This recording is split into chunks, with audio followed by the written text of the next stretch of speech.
beni meğerse bilmeden. Geçmişim hayatından bir iz bırakmadan, bir söz bırakmadan.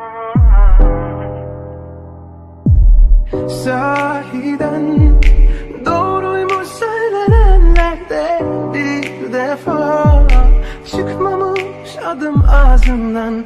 Sahiden bir hiçmişim nazarından, öylesine geçmiş zaman. Bu gece tutmayın ateşi, yanacak biraz daha. Biraz daha cehennem olsun hayat, kurtulurum sabaha.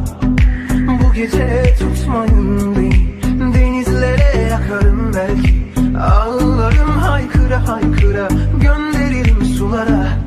Bu gece tutmayın beni, gözlerimde kanlar olsun. Hiç kimse silmesin gözyaşımı, bana ders olsun.